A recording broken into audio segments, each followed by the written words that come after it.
قاتل کا انجام۔ حارث بدبخت اپنے بچوں کو شہید کرنے کے بعد ان کی لاش کو دریائے فرات میں پھینک دیا اور سروں کو تھیلے میں رکھ کر ابن زیاد کو پیش کیا۔ ابن زیاد نے پوچھا اس میں کیا ہے؟ حارث نے کہا انعام اکرام کے لیے دشمن کے سر کاٹ کے لایا ہوں۔ ابن زیاد نے کہا یہ سر کن دشمنوں کے ہیں؟ حارث نے کہا کہ مسلم بن عقیل کے فرزند۔ ابن زیاد یہ سن کر غضبناک ہو گیا اور کہا کہ تجھے قتل کرنے کو کس نے حکم دیا تھا؟ کم وقت میں نے امیر کو لکھا ہے کہ مسلم بن عقیل کے فرزند گرفتار ہو گئے ہیں، اگر حکم ہو تو آپ کے پاس زندہ بھیج دوں۔ اب اگر یزید نے زندہ بھیجنے کا حکم دیا تو میں کیا کروں گا؟ تم میرے پاس انہیں زندہ کیوں نہ لائے؟ حارث نے کہا کہ مجھے اندیشہ تھا کہ شہر کے لوگ مجھ سے چھین لیں گے۔ ابن زیاد نے کہا کہ اگر چھین لینے کا ڈر تھا تو کسی محفوظ جگہ پر ان کو ٹھہرا کر مجھے اطلاع کر دے، میں سپاہیوں کے ذریعے منگوا لیتا۔ تم نے میرے حکم کے بغیر ان کو قتل کیوں کیا؟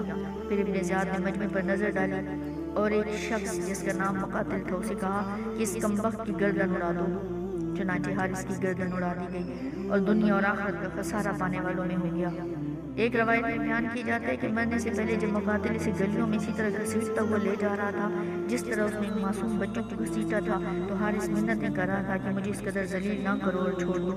مقاتل نے کہا کہ تو آج ساری دنیا کی بھی دولت دے دے تو بھی میں تجھے نہ چھوڑوں گا، تجھے تیری ہی تلوار سے جہنم نصیب